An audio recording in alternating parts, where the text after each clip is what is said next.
Hello, everybody. Good evening. Dr. Spencer, where'd you just come from? Hello, doctor. Surgery. You saving some lives? Trying to. And I'm sure you've been doing the same all day. Yeah, no, not. I haven't been working as hard as you today. I slept in. I went to lunch, touched the ground. I worked out. Yeah, I didn't. I'm just. I didn't defeat cancer today. I'm just a cutter. You make sure everything is good from head to toe. We're gonna give folks a couple of minutes to join in. If you're here, listen. Take the link that you use to register. Go ahead and share this. People still have time to join us. We're going to be together for an hour. So grab your friends, grab your family. I know there's someone you know that needs to hear this information. I'm Dr. Lauren Powell. This is Dr. April Spencer. We're going to give you guys a couple more minutes before we get started. Go ahead and grab your favorite beverage. We have some, what, chef? Tell us what's in the water. So it's a infused anti-inflammatory water. Anti-inflammatory water. It has coconut. Come, chef. Come. Hello. Hello. So it has fresh mint, coconut water, fresh ginger, and pineapple. So all of those things help with anti-inflammatory. Okay. Wonderful. We'll take it. All right, so we're gonna pour a little bit of this. Super hydrating. I love to use coconut water. I love the electrolytes that are in it too. I usually recommend that for some of our patients after surgery, they need it. Oh, yeah, that's a good idea. Electrolytes. So cheers. I don't get to spike mine, right? No, not that. We'll do that after. It is so refreshing. It's very good. It's very I good love the for you. mint. The mint gives it an extra little pop. I needed this. I really did. It's really good for your body. I'd love ginger. Anything. Ginger has so many health benefits from respiratory to GI. If I feel anything, any kind of cold or something coming on, the first thing I do is I boil ginger and then I strain that water. And then that's the water I use to make tea. Wow. I love that. I love that it's all natural. And I know you have this thing with how to sweeten tea. So she and I butt heads a lot about my misgivings with You're Southern. Living. You're Southern. Giving. You're Southern Belle. So with the ginger tea, do you recommend to do that with sugar, or do you still recommend honey? I still like honey and local if possible, especially if you have any kind of respiratory allergy like stuff. You want to have honey that has been pollinated by your local bees. So local honey is going to be the best. I did a whole honey workshop learning just yeah, when you get the honey out, this is for free. It's so interesting. I'm gonna give you all this for free. That honey that comes in a bear, horrible. Really? Is it sourced from a lot of all different kinds? So you're getting like, bees that have been in all different types of environments, and they just like put it, which is why when you look on the back, it just says honey. You can't say it doesn't say like wildflower or whatever because it's just all mixed together. Okay. And then with the children just starting back school, a lot of them are coming back with like little bugs from their friends. All excited to see each other. And so would ginger tea be good for little ones too? Yeah. Yeah, of course. Your little ones aren't really little. Yeah, they're big. Yeah, they're big ones. Yeah, I have teenagers. All right, so let's get started. I'm Dr. Lauren Powell. I'm a board certified family medicine physician. I believe that food is the most powerful drug that we have. That's the story. I'm not sure who's here at the house. Did you invite someone? That's my apron. Oh, okay. I did invite someone. Dr. April Spencer invited some guests. Wonderful. Hardly. More the barrier. So I'm a family medicine physician. I truly believe in the power of food. I believe that it has the power to do amazing things. I believe that it has the power to heal. I believe that it has the power to reverse. And I believe it has the power to really make our systems healthy and strong to prevent disease. And so I am thankful for any opportunity I get to share the power of food, which is the most powerful drug that we have. So I'm glad that we're here today. Can you tell the people about yourself? Oh, sure. Of course I can. I'm a board certified surgeon. My name is Dr. April Spencer. I've been doing surgery for over 22 years. My specialty is breast cancer surgery and in-breast reconstruction. And I'm in private practice and I have 2 teenagers. And I also recently authored a book called Treat It, Beat It, Move On. Show me, bro. And the book is really centered around not just like tapping into the things that we always share with patients to be healthy, which is like, your surgery, your chemo, radiation, all those are extremely foundational things. but also tapping into the divine, understanding the mind, body, spirit connection. So we're excited about it. It's amazing. And it's doing well. And we are here with Choose Livin. If you guys follow me on social, you know how much I love them and enjoy them. I think they're an amazing resource. I share them with my patients whenever I can. And they are a service that brings home local chefs to your home to prepare meals. So if you're someone that's busy, and sometimes I think we have to just be honest when we have to outsource things, I want my patients cooking their food, and it doesn't mean that they have to cook it. I just don't want them getting it through a drive-through. So this is a way that you can have healthy food that's home cooked, where you're controlling what's in it, where you can get some variety, where it's not processed, and it's very economical. So if you're spending money on Uber Eats or DoorDash, I had a patient the other day, 20 years old, telling me that she spends $300 a week to DoorDash her meals because every meal costs $20 and you do that 2 times a day and you do that, so it adds up. It adds up very quickly. And again, you're not being able to control what's in it. So what I love about Livin is they bring a chef to your home. Super easy. You go on the app, you look at what they have, what's on the menu, you pick what you want, how many servings. You can customize it for the people in your home. So for instance, my husband, he doesn't like cilantro, so I'm always putting no cilantro on his. I have a kid, so being mindful of the spice for him. And yeah, it's just a wonderful service. And so we are partnering because we have some special menus right now. We have the metabolic health menu. So if you're someone that suffers with any issues with diabetes, pre-diabetes, and that's what I wanted to ask. Can they like make it catered to whatever? It's very catered because it's cooked in your home, so it's very catered. So I have patients who say they just want lean protein and vegetables, and they will just make that for them. Wow. And they want it from Whole Foods, they want it organic, they want it, and so they'll do all the shopping, and then they clean up your kitchen afterwards. And how far in advance do you need to book?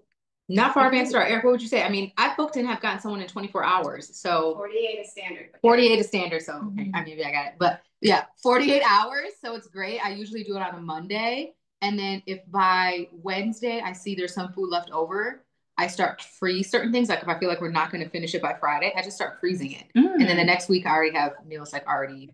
It's like pre-packaged and ready to go. That's so good. That's great. Yeah. All right. Oh, go ahead. And were you going to share us more about the book? Well, they can get it on Amazon or on our website. Okay. And we have a women's wellness line, Tailor-Made Cosmetics. So it's tailormadecosmetics.online. It's a whole line of just yummy women's wellness products. Is this what it is? Is this what we got to do to get this? Okay. But we launched like a foundation of skincare beyond October skincare line, really helping ladies to do something for ourselves, really pour into. When you look good, you feel good, and that's a big part of inserting joy. And joy is a part of healing. So joy is very much a part of healing. Oh, she can't see the book. They want to sold it up high. Here we go. Oh, thank you all. And we'll drop the link. It's also on Amazon. You know what I realized as you were here is that I didn't get mine isn't signed. Well, that's problematic. I've got to fix that post haste immediately. Okay. All right. So we're here with Livin, and I thought we could do a chat. Dr. April Spencer, I'm going to ask you some things that I've been thinking that I know folks are thinking. Okay. April and I share a lot of patients.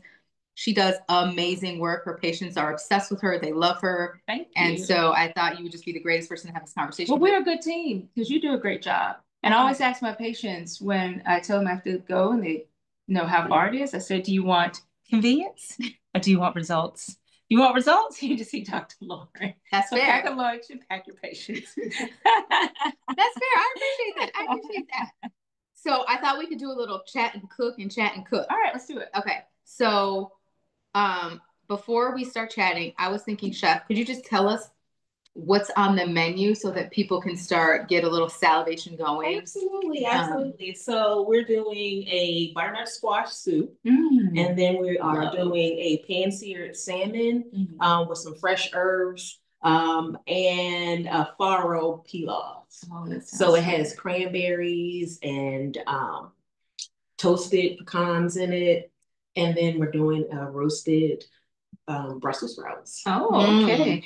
I knew that Dr. Lauren and her Livin chef was going to help me put my palate. Now I know you're not a doctor. To excitement. You got a sticky palate now. No, not at all sticky palate. Here's the thing. Sometimes all of us, regardless of your profession, we get so busy that we really don't have time to eat as well as we should. Yeah. But I knew I was going to have a guaranteed good meal that will undo all the bad things I have eaten this week by coming here with the Livin team and Dr. Lauren. I'll get my vegetables tonight for sure. Oh, I'm gonna make sure you get your vegetables.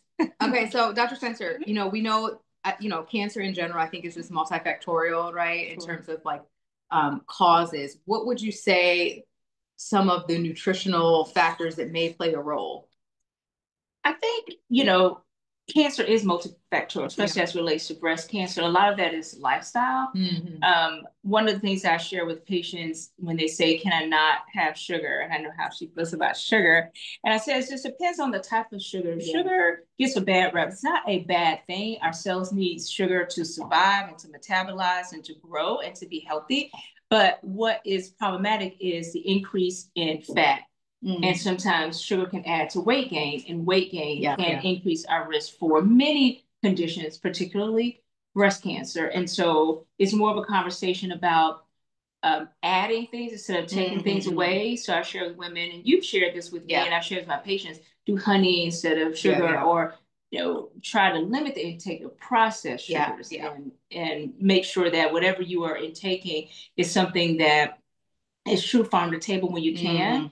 I really wish we can get back to growing more of our own vegetables, especially as expensive as things have gotten. I think it would be a good idea to revisit the farmers market, even growing some of your vegetables or even some of your herbs. And one thing you mentioned in your book was about it not just being like what you're eating, but the quality. The quality. Because you said in the book that you've had patients who are strict vegans and vegetarians, and they get breast cancer just like anyone else. So it's not a matter of excluding things from your diet, but and I like to avoid the word diet, because anything with diet, it can't be a good thing. I love her being a culinary doctor, so I always like to say culinary choices. So what are we choosing? Because every time you sit down to eat, we're either feeding disease or fighting disease. So you just have to be mindful of that. That's good. Yeah, that's good.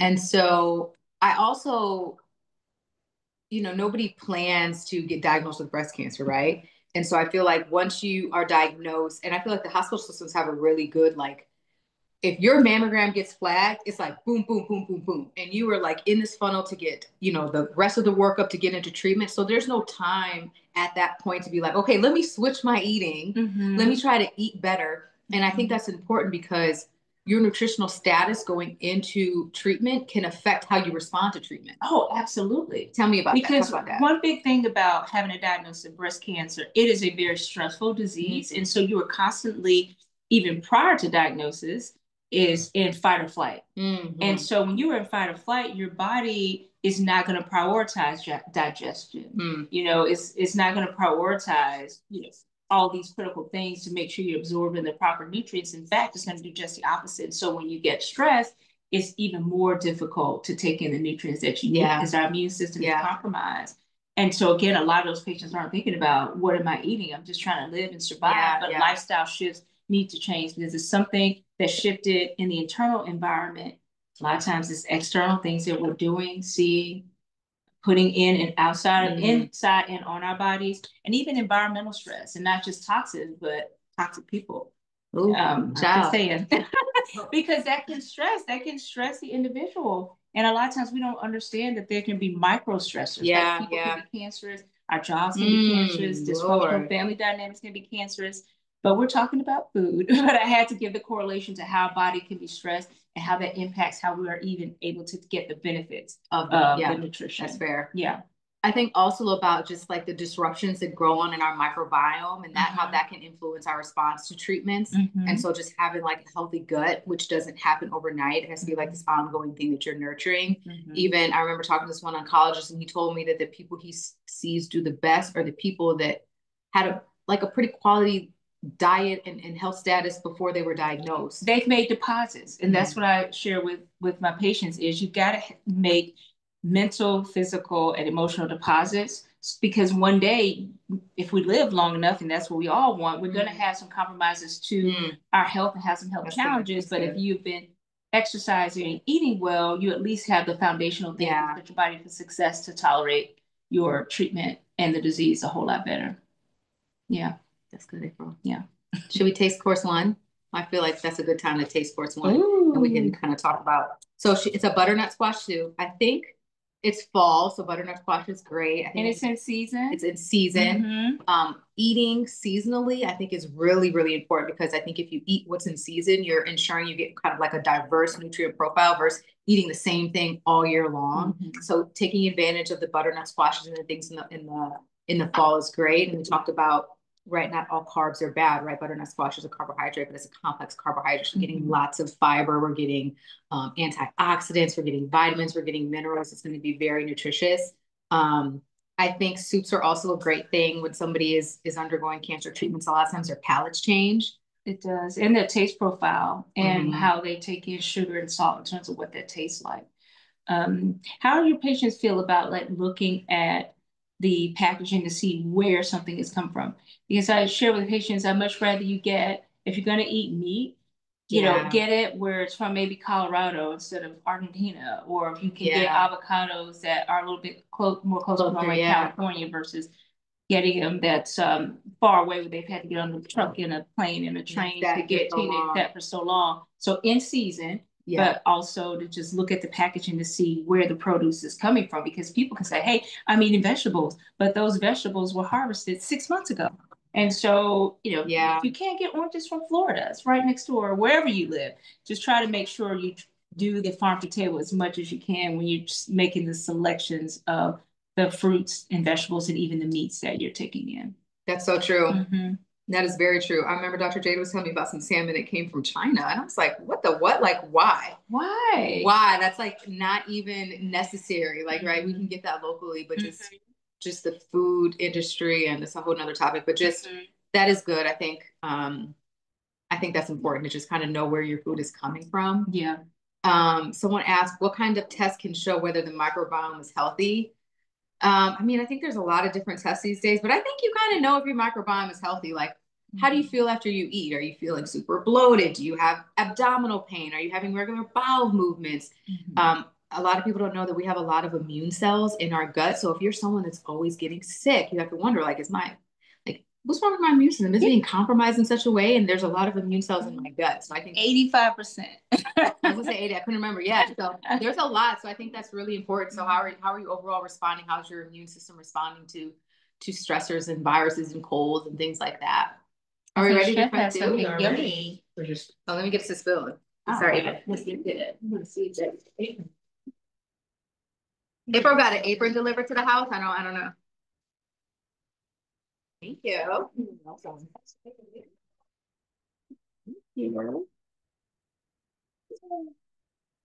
This looks so good. Thank you. It's a nice kind of thicker consistency, so you're gonna get to chew it a little bit. It smells really good. It seemed like it was pretty simple to make, Chef. And it's no cream in it. No cream. Okay. It's no dairy. Now, one of the things Dr. Lauren taught me is color. So this is one of the colors that she shared with me is good. So can you share with our listeners the importance of colorful food?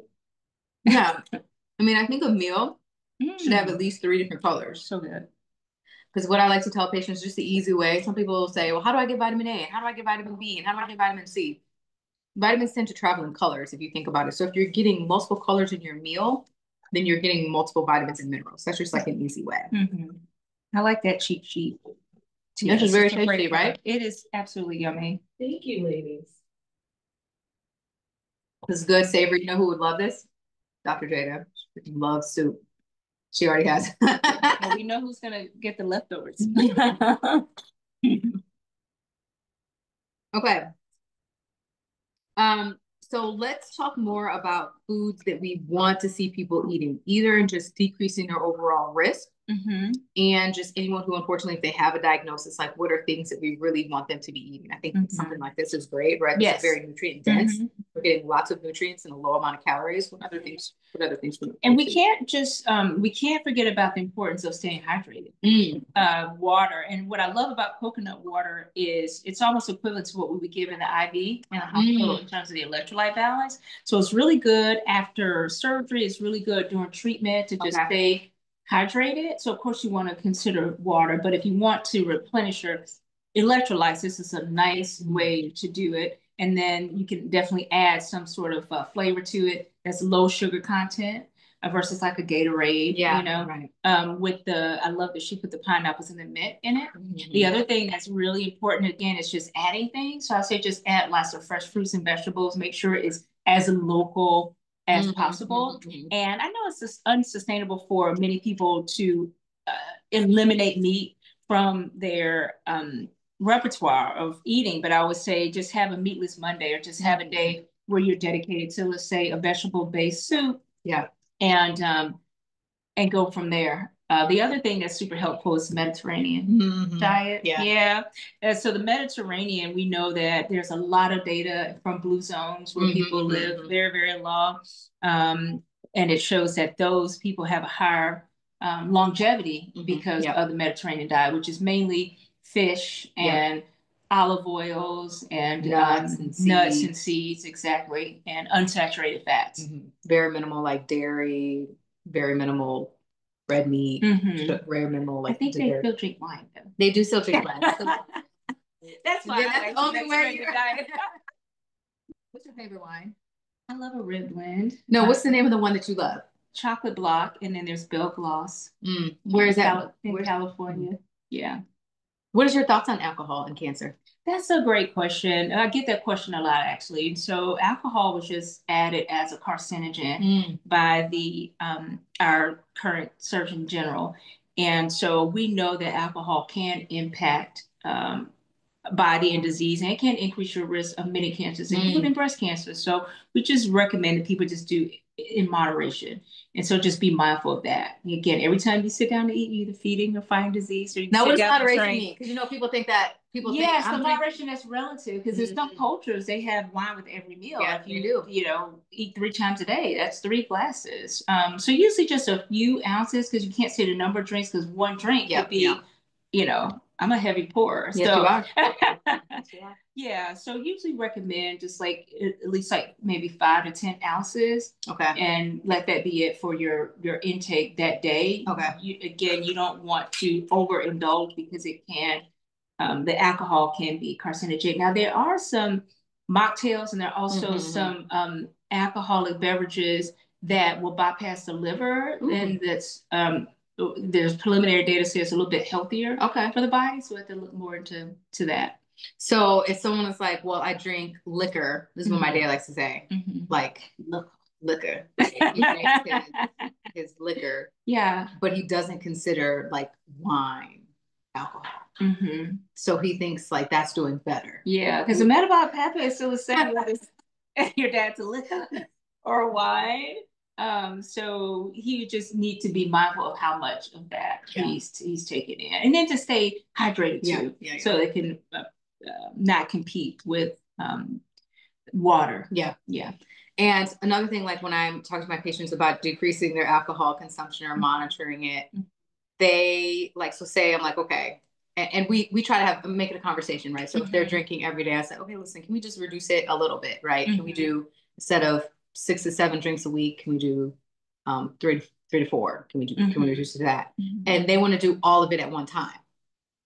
They want to drink it all Saturday night. Okay. Like, okay, I'm just gonna save it all up. That's some clever patience. Yeah, so I think saying the amount of ounces per day, like I think that's good. Because I think again, when we worry about like kind of overindulging, I don't think our body likes like a shock of like. It doesn't, because it's derangements to our sugar level, to the concentration in our kidneys as it's trying to process out the alcohol. It also is disruptive to the sleep. Yeah. And sleep plays a very important role in the regulation of hormones like cortisol and sleep hormone melatonin. And our body does some of its best work in terms of the immune system at night. And so if you're drinking heavily or consistently where it is interrupting your sleep, that can impact and cause you an increased risk for breast cancer. Okay. Yeah, because it's impacting your immune system. I think other foods, we were kind of talking about foods we like people to consume. I always want to mention fermented foods. So like I love like kimchi or cabbage or something like that, adding that. Again, those are really like gut healthy. Your gut loves fermented stuff. And so incorporating that high fiber stuff is going to be really good. That's our complex carbs. That's your beans. That's your whole grain breads. And then fruits and vegetables, right? So eating the rainbow, consuming those 3 to 4 different colors. I am a big proponent of one raw meal a day. I really like it if someone can eat one raw meal a day. I think it makes sure that we are getting a lot of vegetables and you know, so I love a salad. I think there's a way to make a salad and make it delicious and amazing and not boring. I have to do that with my best friend. I'm going to call him out, Winfield. He's a busy immigration judge, and I've known him for 30 years. We've been friends forever. He does not like vegetables. Like, he doesn't even like the way we put his plate. And so a lot of times I have to covertly put fruits and vegetables in a smoothie. Okay. And he'll drink that. So I say, for a lot of people that are watching out there, if you're not one of those people where you want necessarily a raw meal, but if you like something cool and refreshing, a lot of times the diabetics have to be mindful, of course, of the sugar content when you're doing the smoothies, but just try to make it so it's just a good balance of fruit and vegetables. Yeah, that's true. I like that. And healthy fat. You can even add avocado. Yeah, that's good. All right, Chef, should we try the next thing before we then start talking about some breast cancer screening stuff? Sure. So I'm actually gonna start searing our salmon. Okay, y'all, I'm gonna bring the camera. I'm going to bring the camera. Let me see. Oh, I'm going to bring it over so you guys can kind of see what we got going on here. You guys watching? Are you enjoying this? I see we have 25 people on. That's great. Let us know if you have any questions. I need to learn something over here. So, Chef, let us know what's going on. So, I started our farro right now. For our people. Tell people what farro is. So it's an ancient Italian grain. It's very good for you. It's great for protein, and then we're adding in some cranberry. We getting this fall thing together, right? Look at the colors. A little burgundy in there. And do you have to add water to the farro? Yes. So farro takes 50 minutes to cook. 50. 50. 50. So it takes a long time. She said, "Oh, to cook." And then we're gonna take some. Ooh, those walnuts? Pecans. Pecans. Ooh, that is fall forward. So we're very fall forward. So we're going to take that and start that. And while we're getting our cast iron together, I seasoned our fish with some fresh herbs, some dill, some parsley, and some fresh thyme. So we're getting our pan nice and hot. And we're about to get some sear on it. Now, Chef, I have a question that a lot of patients ask me. Olive oil has been getting a really bad rep lately, and some patients have asked about avocado oil versus cooking with olive oil. What are your thoughts on the oil and how it can impact? I definitely, excuse me. I definitely think that people are starting to do the switch over, but it's all quality. You know, good olive oil, absolutely. But most of the time, is good or not. So. Is it like make sure it's single source versus multi-source? So when you get olive oil, if the bottle's not green, it's definitely not good olive oil. Really? Yeah. So because olive oil, if the sunlight hits the olive oil, it'll make the olive oil go rancid. So that's why the bottles are dark. Oh, okay. So you don't want the clear bottle. All right, patients. Let's listen. Make sure you get the nice green bottle. You want to keep it somewhat dark so that doesn't. But you can always, the olives, mix your oils as well. Okay. Because olive oil gives it a flavor. It gives it an authentic flavor, especially when you're making Italian dishes and things of that nature. So if you wanted to just add just a little bit of olive oil just to give it that taste, if you want to stay away from olive oil. But avocado oil has been the big craze right now, and it's a trend though. I really do believe all of it's trend. No, what they want to sell back, right? What they want to sell, because they're like, oh, no butter, don't do this, don't do that, So it's just it's a trend, and I think, like you said, all things in moderation. Yeah. And I think part of the reason farro takes so long to cook is because it's such a complex carb and because of all the fiber versus like white rice, right? White rice has no fiber. Right. And you can make it in 5 minutes, right? You can make white rice in 5 minutes. Well, see, with farro as well, it's a hard grain. So the reason why it takes so long to cook is because the grain has to break down. So it's actually like a seed. So once it cooks down, the seed is ruptures and then the grain is on the inside. Right. So that's that's why it takes so long to cook. But it sounds like your body and your biome loves that the complexity of it. Absolutely. It's great for you. Make it. And do you eat it hot and cold? Or you can eat it as a salad. You can eat it as a salad, but I've never had it hot before. Yeah, you can eat it as a salad. So Dr. Spencer, while she's getting the salmon all seared up, somebody mentioned in the chat that their mother was just diagnosed with breast cancer, and they want some tips about foods to avoid. They asked again about alcohol, and so we'll kind of reemphasize your thoughts on alcohol, but in general, what advice can you give her in terms of what they can be preparing for their mother? Yeah, I think one good thing is just encourage her. First of all, applaud you for being an advocate for your mom and wanting her to be healthier. Sometimes with our loved ones, they can be a little resistant to too much change at one time. So just try to set realistic goals for your mom by adding things instead of immediately taking away. Like, mom, you can't have your burger, you can't have your favorite steak, you can't have your Coca-Cola or your chocolate. Just say we're gonna eat more vegetables this week, and we're going to add more fruits. We're going to do a smoothie a day or have one raw meal a day, Dr. Lauren's favorite. And so just focus on adding things for her in the beginning.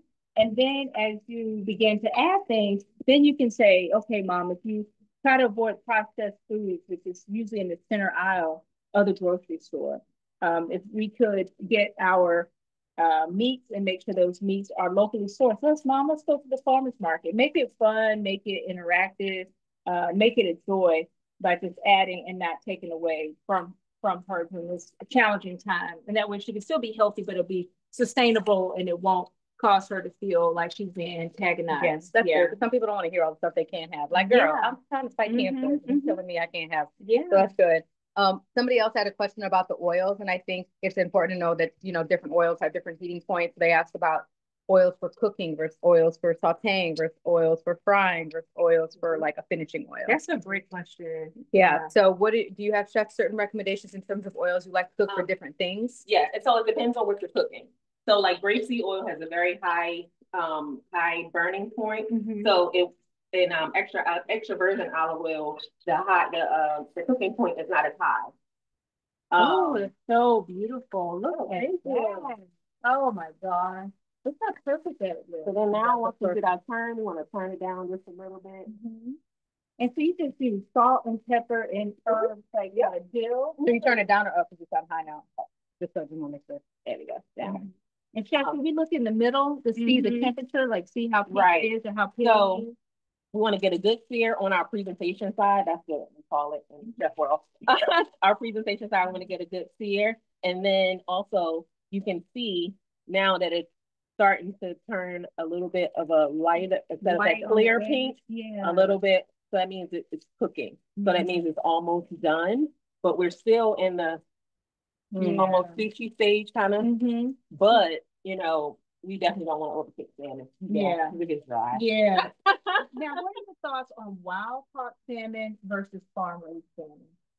I believe my thoughts on it are, we really don't know where it's really coming from. Honestly, when it's farm-raised or wild. When it's farm-raised or wild.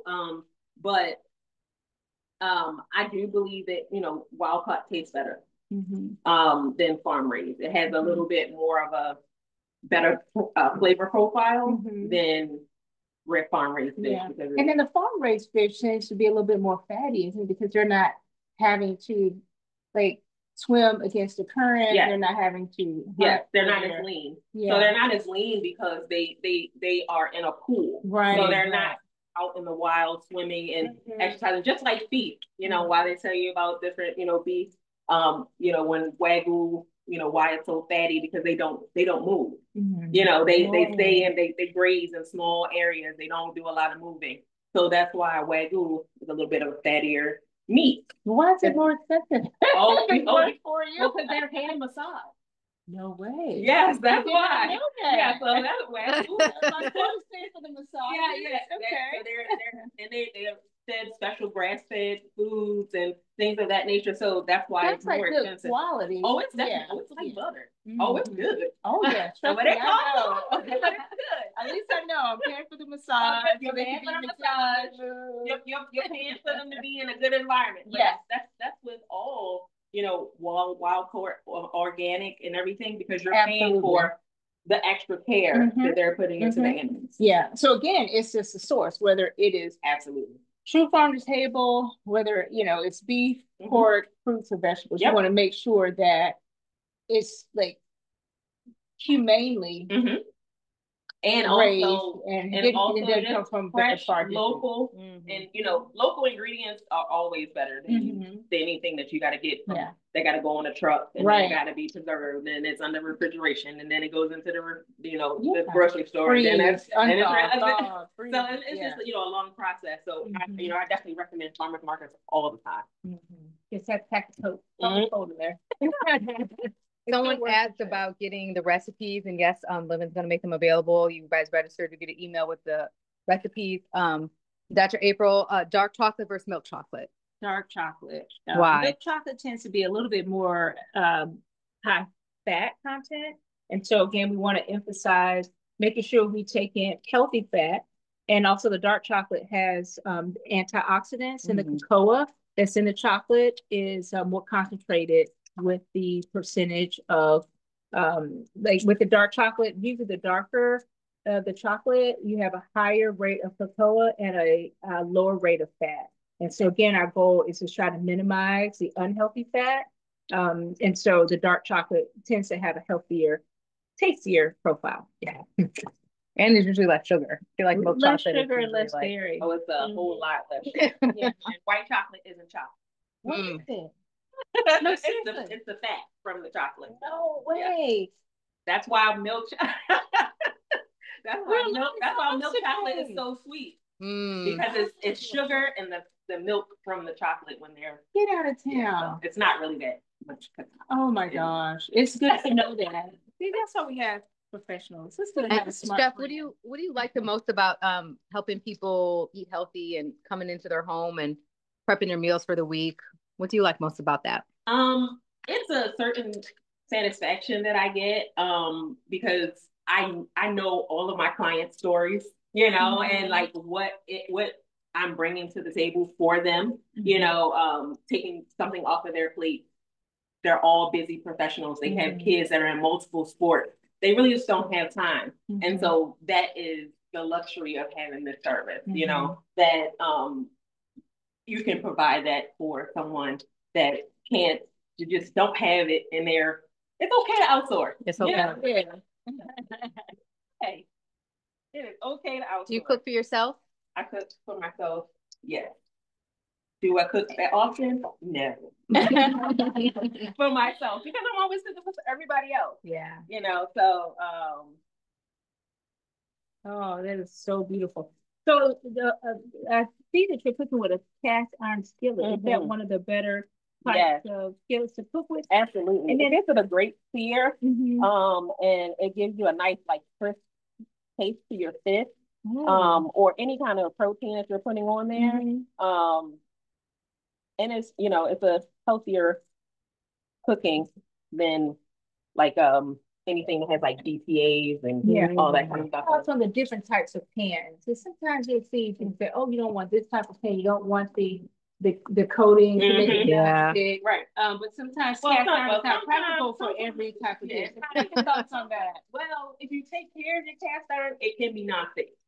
Oh. Now, if you do it right, it can be nonstick. Okay. But if you don't take care of it, then it won't be nonstick. So you have to kind of clean it with the scarf. You got to season it. Yeah, you have to season it. What I mean by that is, we put it in the oven with a little oil and let it get a good coat on it. And it's actually supposed to have a shine on it. So is that what you did with this? You put in the oven and you put an olive oil on it? Yeah, I don't do as good as it as I should, but I tried every once in a while. Take some salt, paper towel, and that's how you're supposed to kind of clean it and get that. And no soap. Oh, which is really hard because sometimes it'd be but smelly and So, but you can now if if it's a pan that you need to really clean, I would say you can use vinegar and just kind of take a scour and and then re-season. Okay. If you really can't get it. And so the skillets that are non-stick, is the composition of those metals really terrible for you? The cheap ones, yes. So the cheaper the pan, the worse it is for your body. Just like paper plates and those things, all those things that goes into the food. So. Food child. You got to think about not just your food. You got to think about how you serve your food. Absolutely. You got to think about so many things, like your water. I was reading all this stuff about your water and Yeah, got this filtration system that UV filters the water so that you never get those forever plastics in it. Yeah, it takes a difference. I mean, it tastes like it's good water. They say it's supposed to taste like Fiji water. I don't know if it tastes like Fiji, but But yeah, microplastics are a real thing. all right, let's let Chef play and we'll come over here. You guys see our setup? Let me turn this camera around. Okay, April, can you just review for the people while she's plating? Can you review for the people just the again the screening guidelines, the current most up-to-date breast cancer screening guidelines? Okay, so in terms of the guidelines, the current screening age based on the American Society of Breast Surgeons is you start screening at age 40. So what exactly is screening? Screening is getting a mammogram or getting any sort of study in the absence of disease. That means you don't feel anything, you don't see anything, you don't have any symptoms at all. It's kind of like looking at the forest. A diagnostic mammogram is looking at the tree if there's a particular area that you're concerned about. But here's the thing that's been somewhat of a challenge. The American Cancer Society released a study October 1 of last year that shows that we've seen this uptick at about 1% or 1.5% a year in the young patients. They're not even at screening age yet, Dr. So Laura. what do we do? So one of the things that you do is two things. One, you want to make sure that you know your anatomy, not just if you feel something, because when women were thinking about doing a monthly breast exam, and we kind of gotten away from that, but people still do it. It's still valued there. However, people were ignoring other signs. Like, did you know that a rash could be a sign of a breast cancer called inflammatory breast cancer? Nipple discharge can be a sign of a Paget's disease. So there a nipple inversion, nipple discharge, rash, etc. So women were ignoring anything other than a lump. So if a lump, it's okay, I got to go in. But if it's a rash, they'll wait for it to go away. They put the creams on all the things. So screening age 40, unless you have a family history of breast cancer, and you usually want to get screened about 10 years prior to the age of your first degree relative. So if your mom was 40, when she was diagnosed, you would get screened at age 30. Okay. Yes. And for the younger women, get a first or second opinion if you have to. So be your own advocate. And that was my second point. You get screened. If you get a call back, go back. Because early detection still means better protection. Yeah. And the main thing is if you stay away, it doesn't mean it's going to go away. It's good. Yeah. What about genetic testing? Who should be getting genetic testing? Usually we get genetic testing for any woman that has a family history of breast cancer, women that are diagnosed with what we call premenopausal or breast cancer, meaning, breast cancer before they've reached menopausal age, it's like 30s, 40s. Also, if you've had like multiple biopsies that show some atypical or precancerous cells, you may want to strongly consider it, but it's not like a knee-jerk where everyone needs to get it. But if you want to, have a conversation with your doctor to see if it's right for you.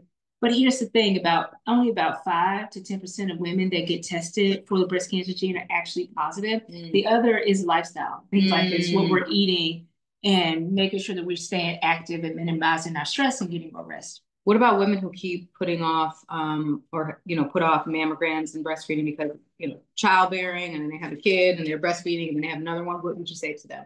I would say the amount of information that the mammogram will give us far outweighs like how busy you are or the minimal risk. Some women also have concerns about the amount of radiation that is emanated from a mammogram, but you get more radiation flying from the East Coast, like from New York to California, than you would getting your mammogram once a year. And so, and early detection means better protection. So we can find out what's going on sooner. Those women will definitely have better outcomes because we can jump right on it immediately. Yep. So those are screening guidelines. She's so smart. Age 40. All right, she's ready for us. All right. Oh, and I think it's great. She also prepared for us. Dr. April is a vegetarian option as well. Oh, well, I will be eating that. Where can she find a good quality cast iron? What would your recommendation? I've had mine since I got married. It was like the best wedding present I got. Right. And no soap, y'all. Someone asked about soap. No soap. No soap. Who's eating the vegetarian option? We're gonna taste it. Can we taste it? You like, no, I want some meat. I like that other protein people. Let's taste. All right. I'm excited. Chef, you tell us, where do we get the cast iron? You can order them from anywhere. I like the large brand of cast iron pan. But it's a new kind of cast iron pan. It's sort of a mirrored cast iron pan. And they're amazing. What's amazing about them? First of all, they're pretty. I'm a gadget girl. You're just I love that. I'm a gadget girl, so but they have they take and they coat it, and they do I don't know whatever the process, the mirroring process they do to it. It's actually silver in the inside, but it's actually cast iron. So it's still called mirroring. Yeah, I'm gonna look that up. What did you think? So the farro is not gluten free. No, it's not gluten free. So for those that follow gluten free diet, this is so yummy. The Brussels sprouts are amazing. Thank you. Everything is so good. I appreciate that, ladies. Excellent. Excellent, chef. Got lots of beautiful colors, Dr. Lauren. Green and orange and purple with the cranberries. Do you see the question, Dr. Spencer? So what's the question? I'm just trying to find the question. Was that all of it, Erica, or was there more to it? It's a little bit more. My wrist is low. I have had genetic test. My wrist is low. I think she's making a statement. I think she's making a statement. So basically, she had like a family history. She's very dense breast. Doctor recommended a mammogram and an MRI in 6 months, I guess, due to the dense breast. She's had. So she's trying to figure out if that's the best approach. Yeah. And so again, I am a huge proponent of facts. And one of the things that we recommend, we being the American Society of Breast Surgeons, is if you have a woman with dense breast tissue, and the density is just the supporting tissue in the breast. So if you look at a mammogram, the whiter that it is, the color white, that is the increase in density. That's what's. Wait, say that again? The more white, the more dense. More white in the mammogram. Yes. Okay. And so black, I can use this, my apron is white. So if it's more white, that has increase in density. And if it's black, it's more fat. So as we get older, the dense tissue, the white is replaced by the black. So as women are older and we see a lump in the breast, it really stands out because most of the breast is black. So if you see a white spot, you know that's a mass. But in younger women, the entire breast, including the lump, will be white. So an MRI is a lot more sensitive than a mammogram to pick up these things, but it's not a good test to start with because, again, a lot of times you have more questions than answers. Well, on an MRI, if something stands out, we call that enhancing, or if it's white, that can be anything from infection to inflammation to a cancer. So the mammogram kind of helps tease things out, and the ultrasound lets you know what area to focus on. Then we'll do a biopsy if necessary. But yes, if you have a family history, dense breast tissue, then it is very much recommended to just alternate. You don't necessarily do every 6 months. A lot of times we'll do every other year, 1 year mammogram, 1 year MRI.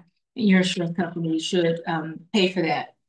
Now, April, why in 2025 do we not have better technology than our boobs being smashed like a pancake? I'm getting the first mammogram in 2 months. And I'm just like, what? Because men don't get them. Well, they do, but if it were a test designed for a man, it'd be a lot more comfortable. So we need women, scientists, and engineers to give us better technology.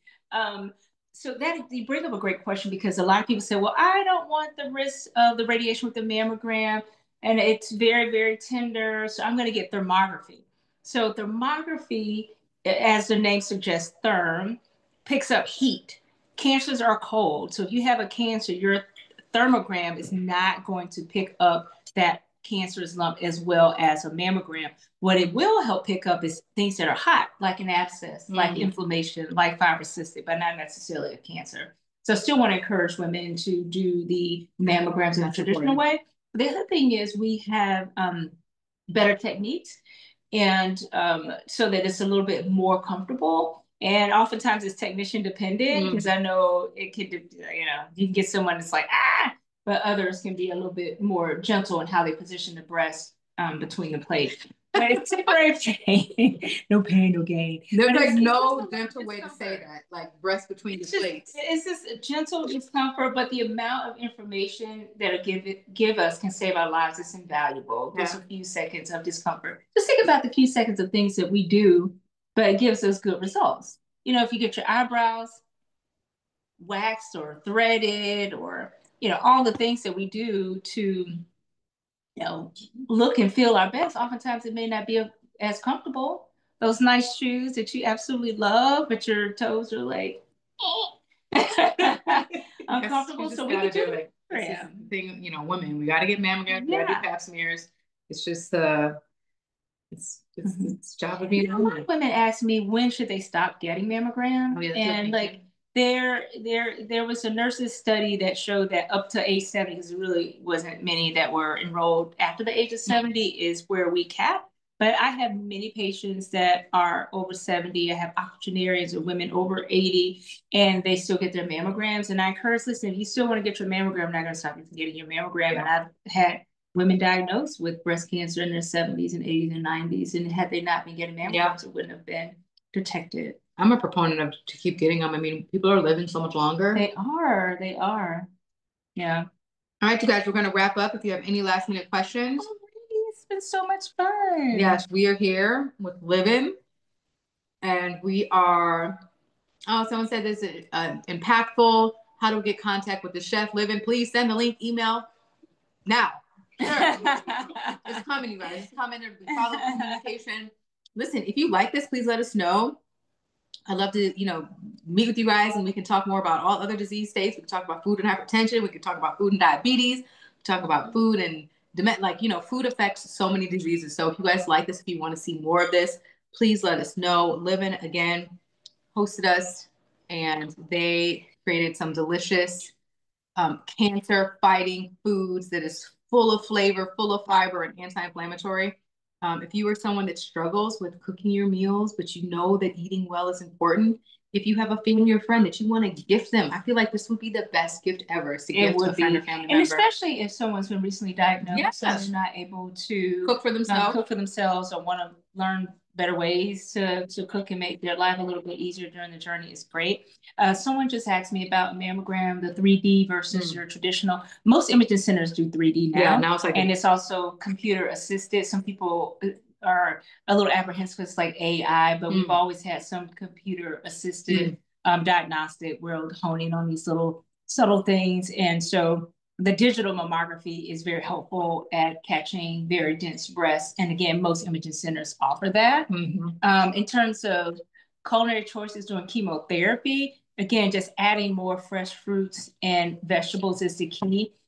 Also be mindful, Dr. Lauren mentioned this, that sometimes the palate will change while undergoing chemotherapy. So salts and sugars may not taste the same. You may not even have an appetite. Yeah. And so it's good that she mentioned like coconut water, because it still has electrolytes in it.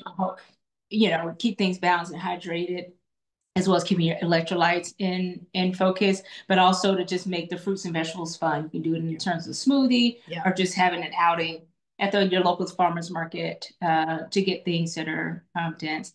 I didn't bring it, but I have a wonderful breast supplement called the Just Breast Supplement.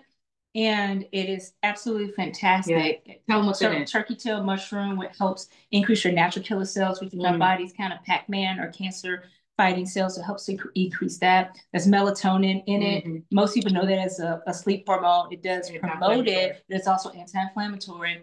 Willow bark, which is what aspirin is made from, but I use the natural bark of the willow, so it doesn't have the GI upset, but has the benefit of the anti-inflammation. And then my favorite is the selenium, because it helps with hair, nails, and glowing skin. And selenium, when used regularly, it's a micronutrient, so you don't need a lot. So I put just enough in there. It reduces your percentage of body fat by 15%. So again, it's percentage of body fat. So you can have people that's the size 6 that have a higher percentage of body fat than someone that's a size 12. So it's the fat that can stimulate increase in breast cancer. So we're not focusing on, losing weight, but gaining life. Yeah. And that's the key. And again, you can still get that at TaylorMade Cosmetics. And I like the supplement as a powder, so you can always open it and put it in your smoothie. Yeah. Dr. J, do you want to talk about the food? Tell us what you thought. As someone who's very particular about the food that she eats. Well, can you tell? Only because this is not. You got it. We can hear you. Come closer. Only because this is not gluten free. I'm not officially in the Clean Plate Club, but it's pretty clean. She's clean everything else around. Oh, share the coupon code. It's beyond beyond October. So all of her viewers will get 20% off all of our women's wellness products, and it comes very nicely packaged, so you get a chance to unbox it in a wonderful and beautiful way.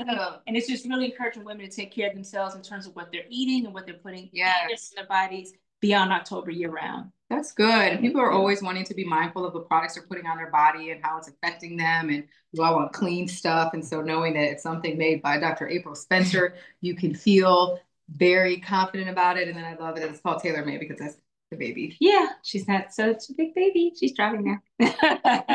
All right, so that was fun. Thanks for tuning in. Be sure to like and follow on social, Dr. Laura Powell, Dr. April Spencer, Choose Livin. We hope to see you guys again. I can't wait to schedule them. You don't have them this week, do you? Can we share them? No. Okay. Bye, you guys. See you later. You make such good food on your own. But sometimes you don't feel like cooking. I still use them. That's true. I love it. This was so good. I don't want to leave. I don't want this to be over. I could come here.